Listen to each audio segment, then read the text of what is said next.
Bueno, el Mercosur hay que seguirlo como proceso, ¿no? Hay que tener una mirada que persiga toda su trayectoria, no se puede mirar fragmentariamente o mirar específicamente este año, el año pasado, sino hay que verlo como un proceso muy importante para los países de Sudamérica, que sobre todo genera una región donde se afirma la democracia como un valor político sustantivo y un bien público de una región que fue muy inestable. El Mercosur cumplió en ese sentido una función extraordinariamente importante porque ayudó a consolidar el sistema en países de alta inestabilidad política que habían sufrido muchísimos retrocesos y muchísimos golpes militares. Entonces tuvo un primer efecto político muy importante. Segundo punto, tiene un carácter que hay que definir como estratégico, que es un proceso que va a continuar, que hay que mirarlo en una perspectiva que no estamos acostumbrados los latinoamericanos, que miramos mucho la coyuntura y tratamos mucho las urgencias, pero en general tendemos a perder de vista proyectos de más largo alcance, o proyectos que podemos caracterizar, como le decía antes, estratégicos. Y es un proyecto que va a contribuir mucho básicamente a la construcción de la Comunidad Sudamericana de Naciones, al UNASUR. Es decir, el Mercosur inicia, no es que ha sido el primer proyecto, porque el primer proyecto fue la LALC, después la LADI, fueron proyectos comerciales, pero el Mercosur profundiza un proceso que con alzas y bajas, digamos, con avances y retrocesos, marca una tendencia en la región, que es una tendencia a profundizar la unidad regional.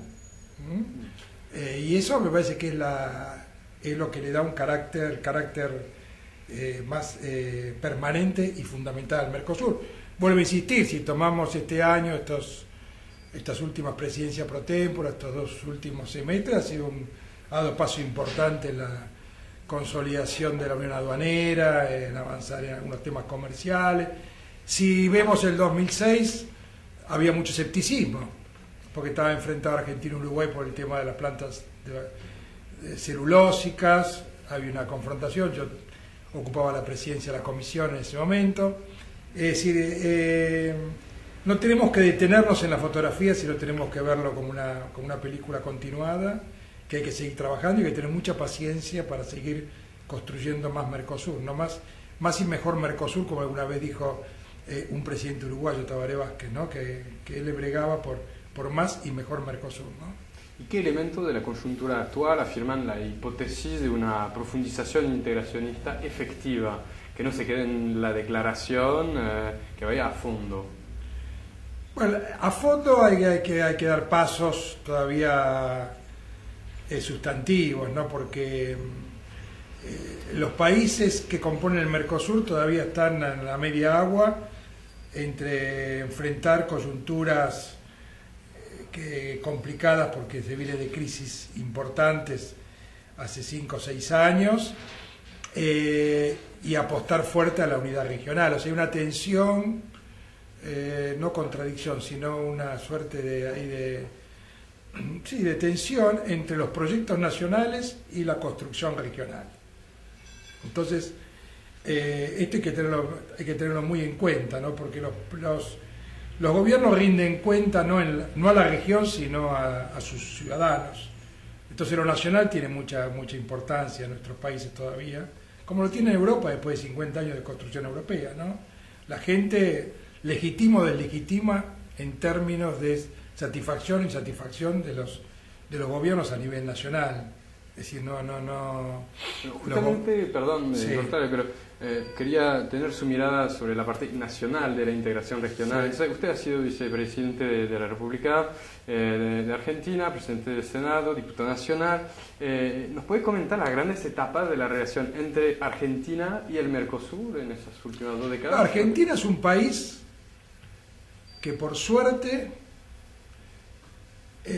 abraza al Mercosur como una causa nacional y estratégica. O sea, no hay diferencias en la dirigencia política argentina acerca de que el Mercosur es la prioridad para la política exterior argentina. El Mercosur está antes que Estados Unidos y Europa. Es decir, la apuesta por la vecindad y la apuesta por una relación privilegiada con Brasil ha funcionado como política de Estado, que quiere decir política acompañada por el conjunto de los partidos, prácticamente desde los inicios de la reconquista de la democracia en la década del 80, del 84, 85, de que el expresidente Alfonsín, el primer presidente de la democracia reconquistada, inicia con Sarney los primeros acuerdos con Brasil, los primeros acuerdos de carácter no solamente de amistad y formales, sino de carácter más estratégico con el Brasil. A partir de ahí hay un reconocimiento de la importancia de estrechar vínculos con el Brasil. Y por supuesto, eso se transmite a nuestros dos países vecinos, Uruguay y Paraguay. Entonces la relación con el Mercosur ha sido una relación de Argentina en general, un país que ha tenido políticas muy erráticas, muy pendulares. La del Mercosur ha sido una de las más estables y más permanentes. A diferencia de Paraguay, donde la prensa es muy crítica y consecuentemente sectores de la opinión también son muy cuestionadores de si a Paraguay, un país mediterráneo, le conviene o no comprometerse más profundamente con el Mercosur. Y a diferencia de Uruguay, donde también los sectores conservadores, los partidos tradicionales y ciertos sectores de la prensa también son críticos porque piensan más en una asociación estratégica con Estados Unidos, o lo pensaban por lo menos antes los gobiernos blancos y colorados. La Argentina, el conjunto de la dirigencia política tiene una visión positiva sobre el Mercosur.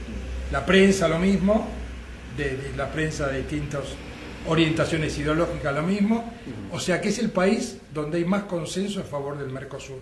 De los 4 países miembros plenos del Mercosur, en Argentina donde hay más consenso a favor del Mercosur, porque está la historia de nuestros libertadores, la historia de los padres de la patria, la gesta emancipadora que siempre se pensó como una gesta americana, una gesta latinoamericana, una gesta que trascendía las fronteras nacionales, tanto San Martín como en el caso de Bolivia, de Ecuador y de Colombia, el caso de Bolívar. Nuestro prócer máximo, o uno de los próceres máximos de Argentina, fue el Libertador de América. Entonces, eso dejó una impronta de que Argentina tenía un compromiso con la unidad continental y éramos básicamente latinoamericanos. Eso muchas veces cae en la retórica, no se sostiene en términos más concretos, pero hay en el imaginario social una apuesta, un consenso y un aval explícito y tácito a esa idea de que Argentina tiene que contribuir a la construcción de la unidad regional.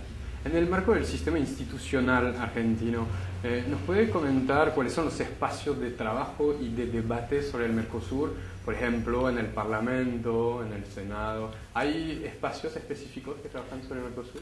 Bueno, debemos reconocer que el Mercosur hay que extenderlo más al conjunto de la sociedad.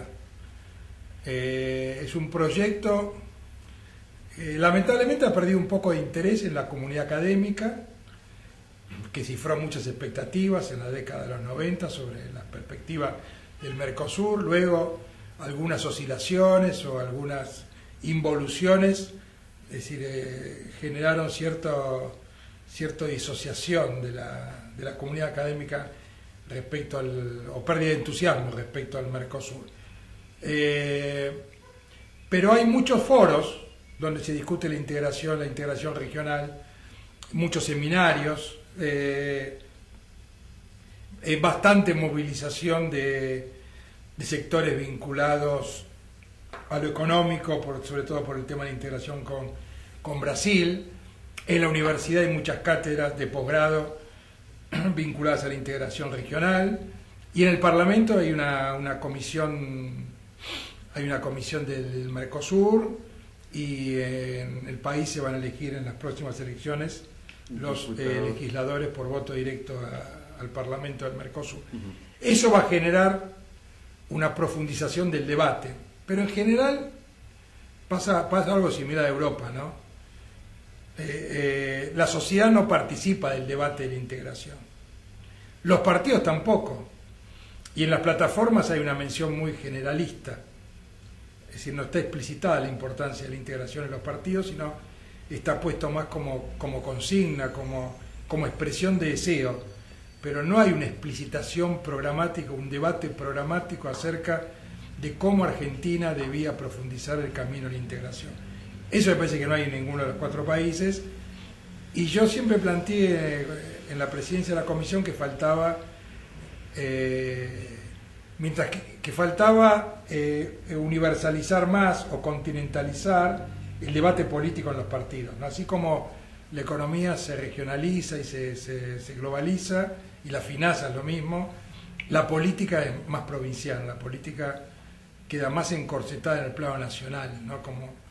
Como tiene que rendir cuentas exclusivamente en el plano nacional, entonces a veces aparece lejana, no del compromiso mínimo, sino de los planteos más programáticos de cómo avanzar en la integración. Entonces son planteos que quedan restringidos a las burocracias de la diplomacia, digamos burocracia en el buen sentido, pero son ellas las que llevan el día a día la integración, son ellos, y eso le da un sesgo a veces excesivamente burocrático comercialista, y se pierden de vista las otras dimensiones de la integración, como los temas de la defensa del medio ambiente, los temas de la integración científica tecnológica, los temas de la integración cultural, educacional, donde hay mucho intercambio, donde hay mucha cooperación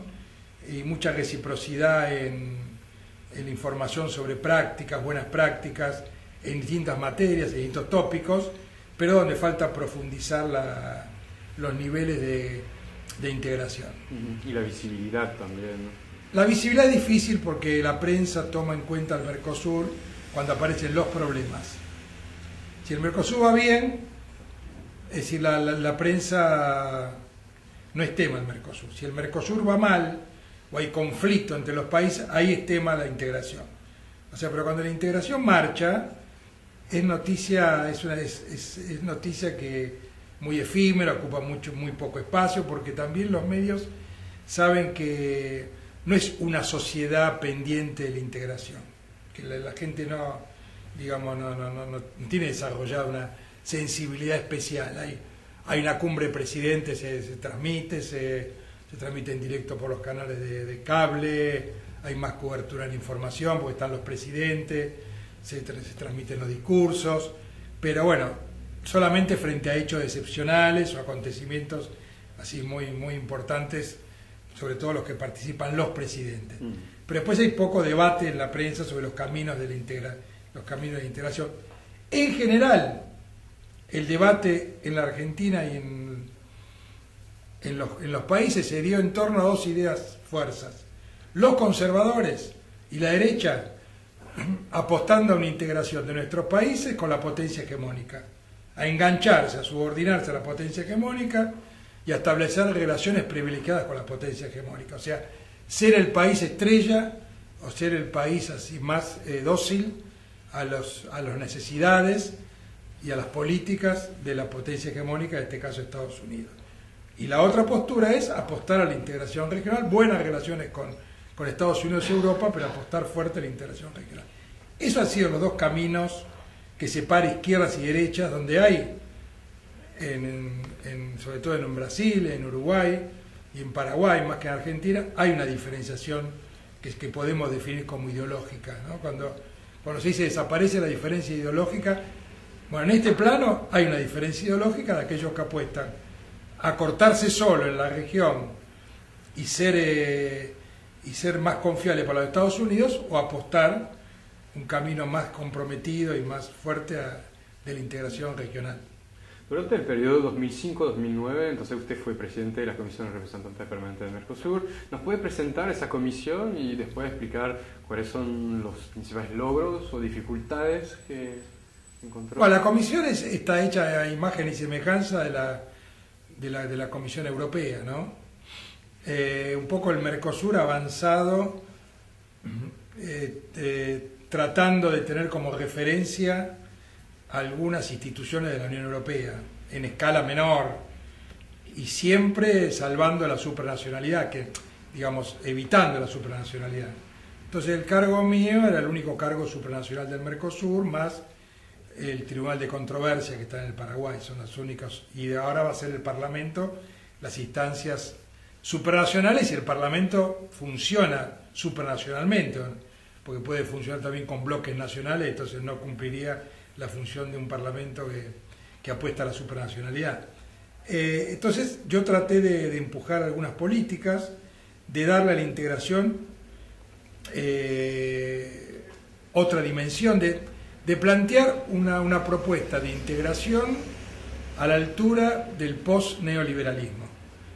En lo que definíamos nosotros de la Comisión es que había habido una integración de la etapa neoliberal, que es una integración basada exclusivamente en el comercio, que el comercio crea mercado y crea comercio, pero también divide y genera competencias que no ayudan, o sea que el comercio no es toda integración, que el comercio también genera problemáticas importantes entre los países por las asimetrías que hay entre los países, y que a eso hay que compensarlo con otros planos donde sí se puede complementar los proyectos y se puede avanzar en términos más productivos entre los países.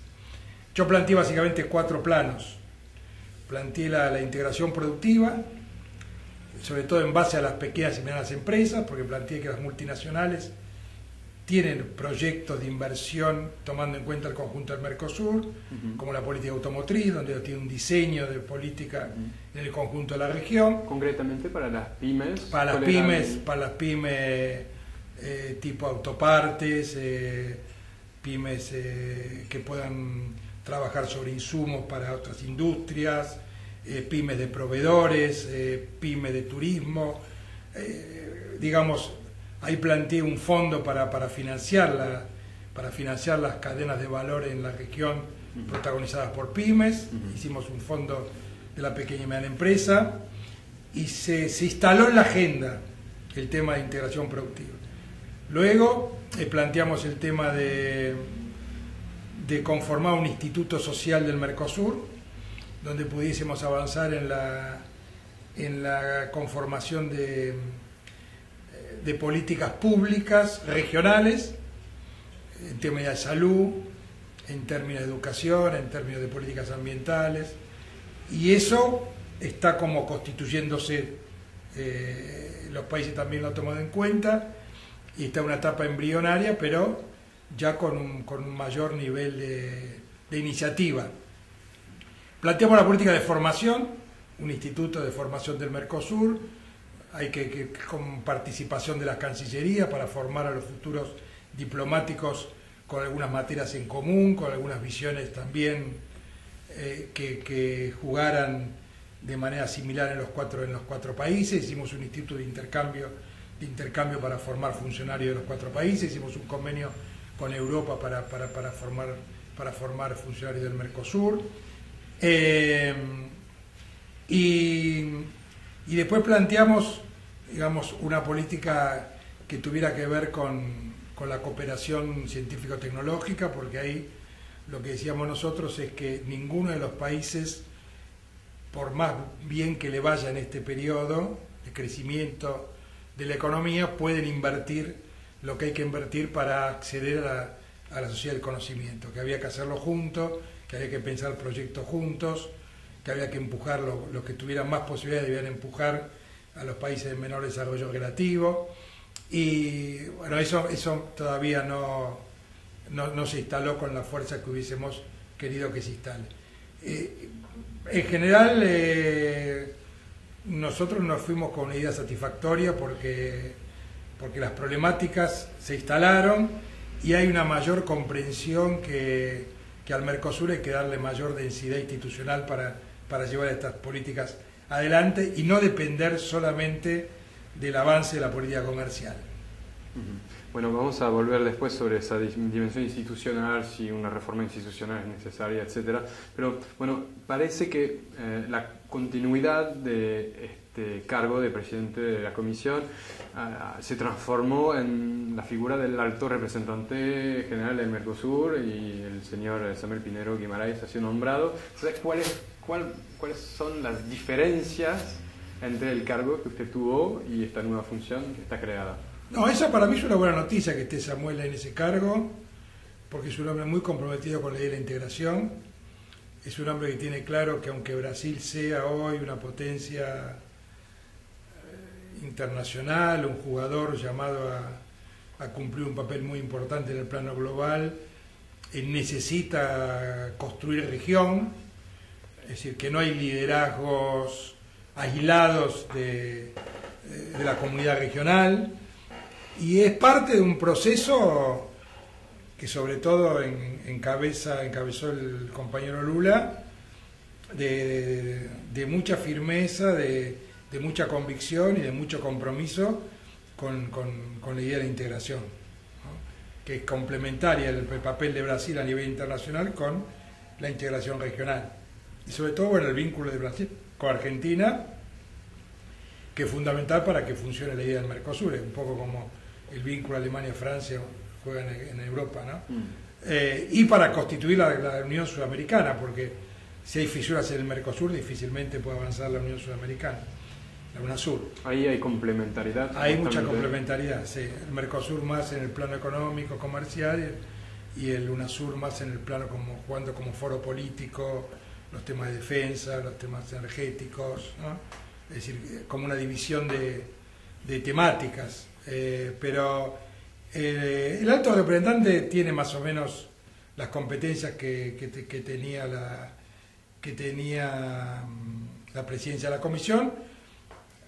Le agregaron digamos, la competencia sobre la Secretaría Técnica, que es importante, y me parece mayor juego en la posibilidad de los acuerdos comerciales con otros países o otros bloques, que también es muy importante porque bueno, el Mercosur tiene un déficit ahí de relacionamiento externo, sobre todo porque no pudo avanzar con Europa, que sería así el acuerdo más importante que podía ser el Mercosur, ¿no?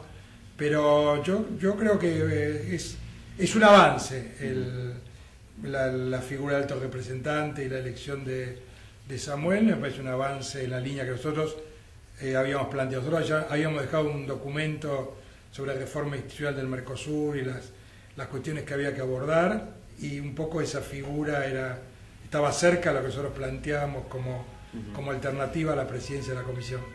Ese vínculo entre el alto representante y la Secretaría Técnica puede, digamos, sobrepasar las dificultades que usted encontró en su mandato. No alcanza con eso, hay que ponerle más, hay que poner más instituciones ahí, ¿no? Yo creo que nosotros lo que planteamos, que el Mercosur debía definir 4 o 5 temas. Nosotros planteamos una especie de agenda 2010-2020. Al Mercosur necesita también metas, gestión por resultado y seguimiento de las políticas, porque si no quedan perdidas, digamos, no se siguen determinadas políticas y no hay responsables de las políticas.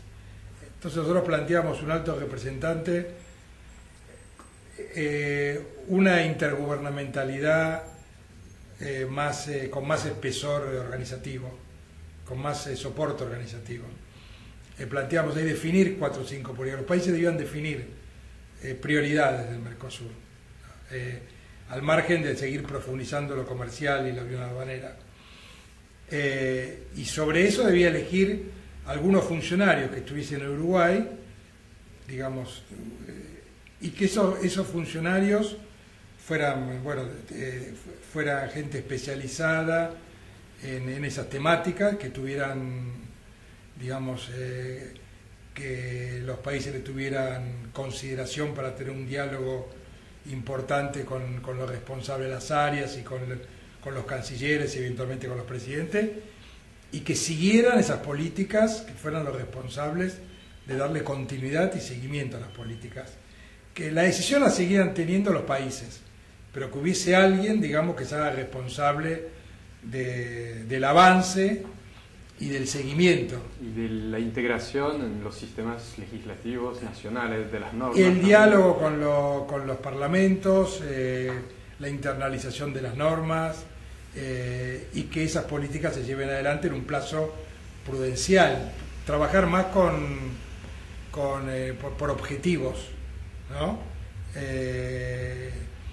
Bueno, eso todavía falta, pero digamos, hay como señales interesantes, ¿no? Eso me parece que va lento, que es gradual, pero algo se avanza.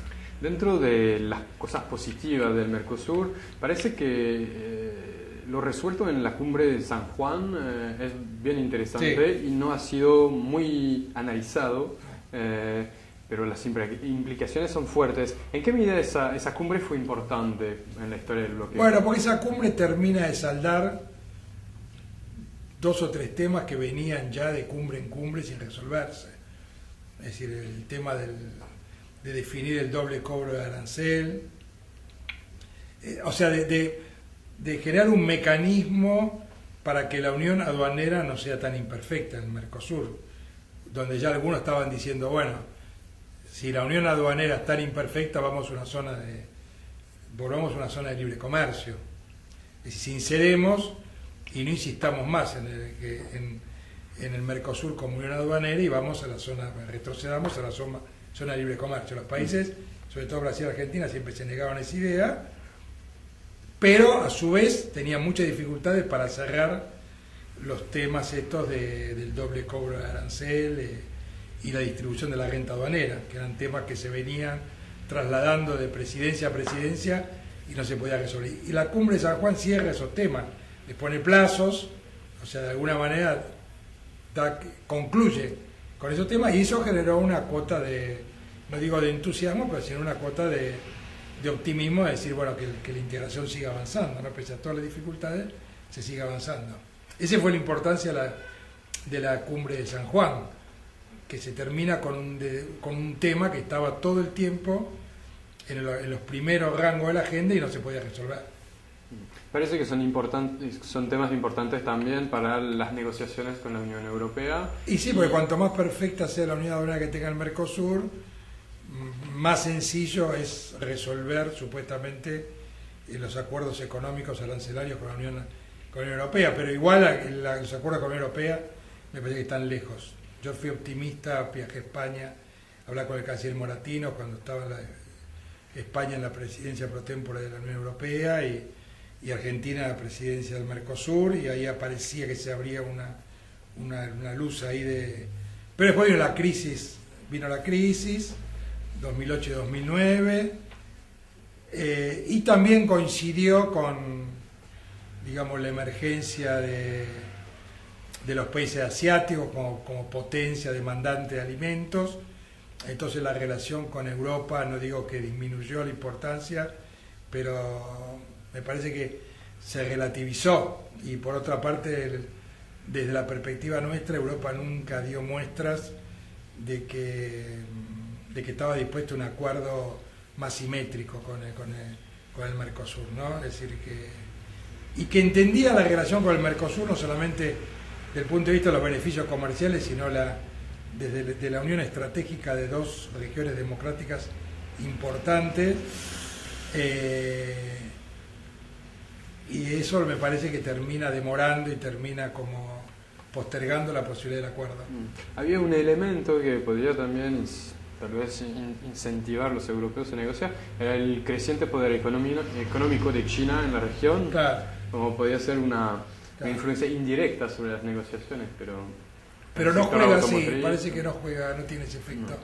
Nosotros le planteamos siempre que, digamos, que cómo se estaba reconfigurando el sistema de alianzas a nivel internacional, el avance de China sobre el África, a través de la cooperación y el comercio y la necesidad de materias primas estratégicas, hacía más, digamos, hacía más importante el acuerdo. Inclusive trabajamos también con los españoles y alemanes una idea de compensar desacuerdos comerciales con fondos de cohesión, como tiene la Unión Europea. Hicimos varios seminarios europeos y el Mercosur, pero bueno, luego yo creo que las negociaciones se terminan trabando de cuánto tiene que abrir la economía industrial los países del Mercosur y cuánto tienen que abrir para las materias primas y los productos alimentarios de Europa, ¿no? Ahí termina... Es decir, el tema de compras gubernamentales también es un tema también importante, porque nosotros tenemos que desarrollar mucho las pequeñas y medianas empresas de la región, y tenemos que cuidar ese mercado interno. Estamos en un proceso de reconstrucción del desarrollo económico en nuestra región, entonces bueno, eso tenemos que tenerlo en cuenta. Hablando un poco de las instituciones del Mercosur, el Foro Consultivo Económico y Social no parece jugar un papel muy importante ahora. ¿Qué tan relevante es este foro ahora en el sistema de integración? Y ese foro toma importancia cuando se avanza la integración productiva.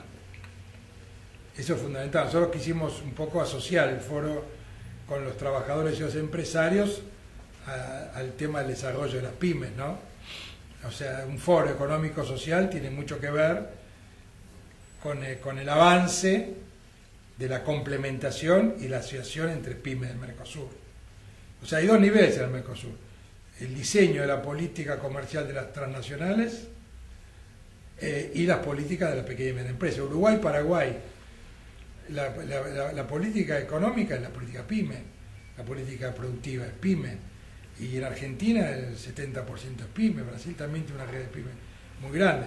Eso es lo que hay que desarrollar en el Mercosur y romper esa idea del aislamiento, y los países apalancar un poquito la complementariedad, porque no hay una cultura de trabajar en asociación de la pyme.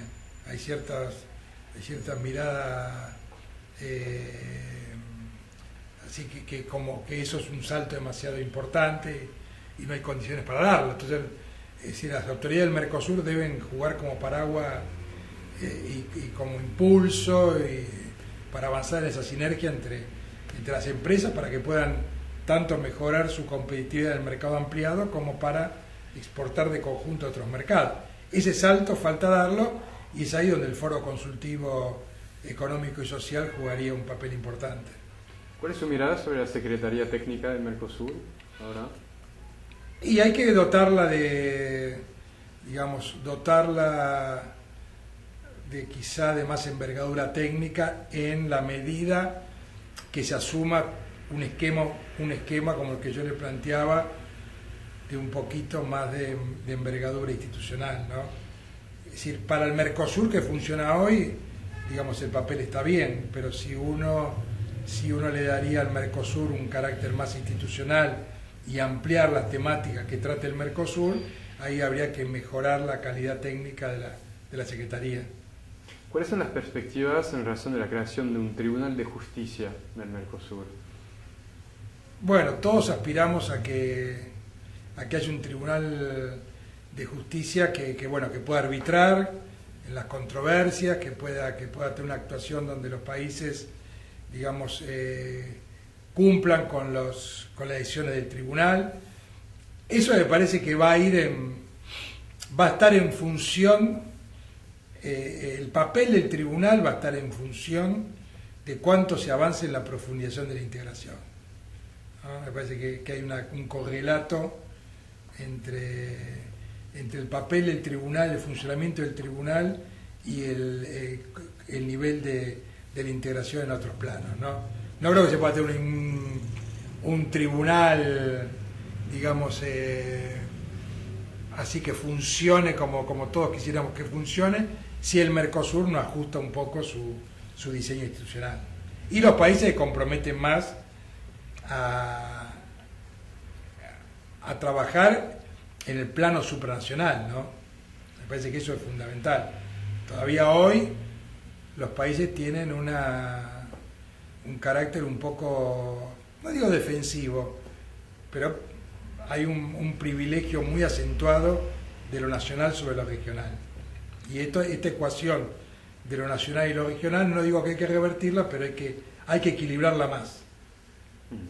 El Parlamento del Mercosur entra en una nueva fase ahora con las elecciones directas de los diputados, proporcionalidad atenuada. ¿Cuál es su mirada sobre el Parlasur ahora, esa nueva fase?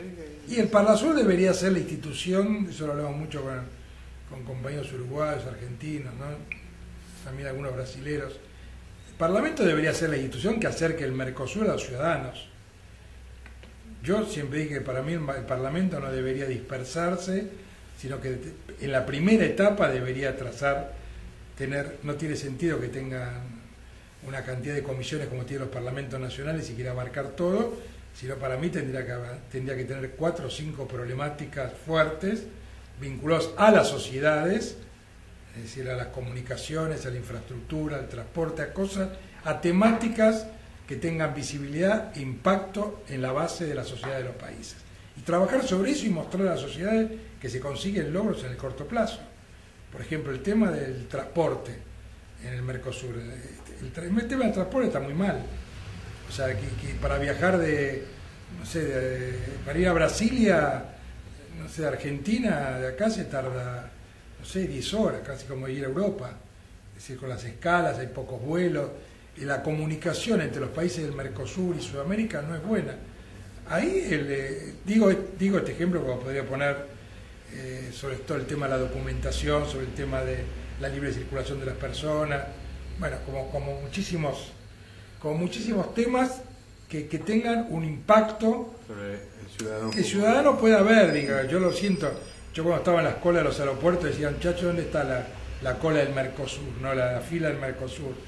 En algunos países hay fila del Mercosur, pero digamos, el ciudadano quiere ver que ser del Mercosur tiene no un privilegio, sino, es decir, hay una prioridad ser del Mercosur si uno está en cualquiera de los 4 países. Y eso a veces no se diferencia, no se nota, y el Parlamento, para mí, los diputados que tienen legitimidad social y van a tener legitimidad popular, tendría que trabajar sobre eso, si no, el Parlamento va a ser inocuo y no va a resolver los temas así más sociales o los temas de legitimidad de la integración. Sobre todo que la integración deje de ser una idea solamente viable para las cancillerías y que termina siendo retórica para el conjunto de la sociedad, ¿no? A ver, ahora vamos a hablar un poquito de Venezuela. ¿Cuál es su lectura del rechazo de senadores paraguayos de aprobar el ingreso pleno de Venezuela? ¿Representan intereses de Estados Unidos? No, yo creo que confunden lo que es integrar al Mercosur a un Estado, independientemente del gobierno que tenga. Es decir, ven con lente muy corto los temas de la integración. Para mí es muy importante que Venezuela, que es un país caribeño, que tuvo una política exterior históricamente vinculada a Estados Unidos, o a Caribe, o a Centroamérica, es la primera vez que hay una política hacia el sur. Entonces, que el Estado venezolano se incorpore, mire el sur, es muy importante porque el eje Venezuela, Brasil, Argentina es un eje no solamente enriquecedor del Mercosur, sino estructurador de la Unión Sudamericana. Y los presidentes pueden ser muy importantes, pueden jugar como jugaron en Europa un papel importante Helmut Kohl, Mitterrand, Felipe González en su momento, pero la integración trasciende los gobiernos. Entonces, que esté el Estado venezolano incorporado al Mercosur, me parece que genera una riqueza para este proceso importante. Y aparte, para las economías más pequeñas del Mercosur, es un Estado y una economía complementaria. Abre las posibilidades de más mercados para los países, como lo está aprovechando Brasil, Argentina, y también en su medida creo que los demás países también. Abre esa posibilidad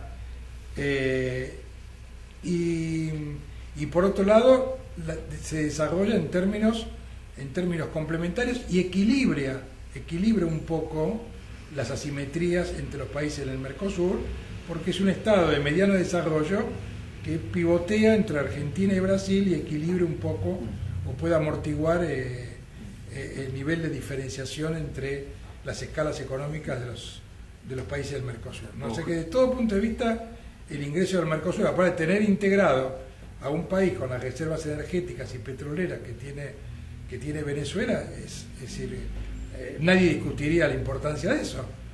Ahora, luego no hay que compartir la política exterior de Venezuela. Si Venezuela es amigo de Irán y la política exterior argentina, por lo que pasó en la AMIA, y por no lo tiene a Irán como su aliado en la política exterior, eso no quiere decir que no podamos estar integrados, porque para que tengamos una política exterior común falta muchísimo tiempo. O sea, no la tiene Europa después de 50 y pico de años de integración, así que no podemos aspirar a que tengamos una política exterior común. Podemos tener una política común de cómo se reformula el Fondo Monetario Internacional, cómo se reformulan las instituciones de Bretton Woods, cómo se mejora el funcionamiento de este capitalismo global que es muy injusto y muy desigual. Se puede tener una mirada común del mundo, de cómo se reformula y cómo se reconfigura, y tener política exterior, bueno, donde cada uno elige sus propios aliados extrabloques. Entonces hay que vivir y trabajar y unirse en la pluralidad y en la diversidad. Ese es una de las condiciones de la integración, no juntar digamos, lo similar sino lo distinto. Porque es mejor que los gobiernos tengan limosina ideológico, pero eso va a pasar un periodo muy corto. Si hoy UNASUR funciona bien, quizá lento, pero funciona, y hay gobiernos ya de derecha que se han integrado bien al funcionamiento, como Piñera en Chile, como el propio Alan García, como el Santos en Colombia, y se han acoplado bien a la idea de UNASUR, y tienen relaciones privilegiadas con Estados Unidos, pero reconocen que la construcción sudamericana es una idea importante para ellos también. De largo plazo. En el largo plazo. Entonces me parece que eso hay que aprovecharlo y hay que mostrar que Sudamérica puede convivir con la diversidad y puede construir y llevarse bien con la diversidad. Usted mencionó la cuestión de las asimetrías, parece que es central también en el proceso de integración. ¿Cuál es la contribución de Argentina en ese asunto? Bueno, en realidad la contribución mayor que hacen las dos economías más importantes en términos relativos es el FOSEN, porque ahí aportan los dos un equivalente no al desarrollo económico, sino al peso relativo de las economías. Y ahí hay una política de cooperación con Uruguay y Paraguay, con las economías más débiles. Ahora, ese fondo tiene que crecer, tiene que avanzar el fondo PYME, por ejemplo, que tiene que hacerlo Brasil y Argentina. Los bancos de desarrollo de la Argentina y Brasil tendrían que jugar más a favor de las economías más pequeñas, abrir las carteras de crédito a las economías más pequeñas, y me parece que algunas inversiones habría que discutirlas para el conjunto de la región, para que también los países de economía más pequeña participen de los procesos de reindustrialización o aprovechen las oportunidades de inversión de determinados emprendimientos para el conjunto de la región. Así que me parece que hay ahí una batería de políticas que pueden ayudar y que pueden compensar los temas de la asimetría. Tanto las asimetrías estructurales, que son muy difíciles de remover, como las generadas por políticas públicas, ¿no? Porque también hay mucha política asistida que acentúa las asimetrías. Entonces, en ese sentido, bueno, hay que pensar en qué tópicos o en qué materias la Argentina, junto con el Brasil, las dos economías más importantes, pueden compensar y cooperar con las economías más chicas. El Parlasur expresó hace poco su preocupación por el bloqueo de productos importados y exportados por Paraguay en Argentina. Sí, ahí va a haber pequeñas controversias todo el tiempo. Todo el tiempo vamos a tener ahí en el comercio, pero por eso hay que hay que salir, no hay, en el buen sentido hay que salir, no hay que quedarse estancado en el Mercosur comercial, porque esos temas, esas pequeñas fricciones, que son nada más que episodios que se terminan siempre superando, son los que generan que el Mercosur, transmiten la idea de que el Mercosur no avanza o tiene alto nivel de conflictividad. Me parece. Entonces yo creo que insistir, porque eso va a seguir existiendo. Argentina transforma licencias no automáticas en no automáticas, eso genera una protesta uruguaya o brasilera y viceversa. Brasil subsidia indirectamente determinados emprendimientos económicos. Bueno, eso me parece que vamos a convivir con esos temas. Entonces lo que hay que hacer básicamente es profundizar en los temas en que no tenemos diferencias y poner mucha energía y mucho esfuerzo en esos temas donde está la posibilidad de complementariedad. El otro día, digamos, se planteaba la posibilidad de tener una industria naval compartida y construir buques de manera compartida en los 4 países. Bueno, esas políticas tenemos que desarrollar. La política de encadenamientos productivos y la cadena de valor en los 4 países, los temas alimentarios. Nosotros somos los 4 países juntos una potencia alimentaria. Es decir, pueden definir una política a nivel internacional. No digo que seamos la OPEP de los alimentos, pero tenemos una gran capacidad para determinar en parte la política alimentaria en el plano mundial. Bueno, en esas cosas me parece que hay que trabajar en la complementariedad. Y a nivel de unidad monetaria común, ¿hubo algunas ideas? No, eso de la unidad económica, la unidad monetaria necesita de la unidad económica, ¿no? Y eso hay que ser todavía paciente, porque los países tienen, no políticas económicas divergentes, pero no son idénticas las políticas, los instrumentos y las políticas económicas de los países. Entonces, en ese sentido hay que ser prudente, hay que avanzar de a poco. Habría que empezar por una especie de mini Maastricht, quizá por algunos indicadores, como los términos, porque a los países les ha venido muy bien tener políticas macroeconómicas sanas. Eso se podría institucionalizar en el Mercosur, es decir, poner criterios de convergencia en términos de déficit fiscal, en términos de endeudamiento, es decir, algunos parámetros que vayan marcando la intencionalidad de empezar a converger en las políticas macro, ¿no? Ya se ha avanzado un poco en la utilización de una moneda, de las monedas nacionales, en los intercambios entre los países, pero todavía es una experiencia prematura y sobre todo desarrollada por Brasil y Argentina.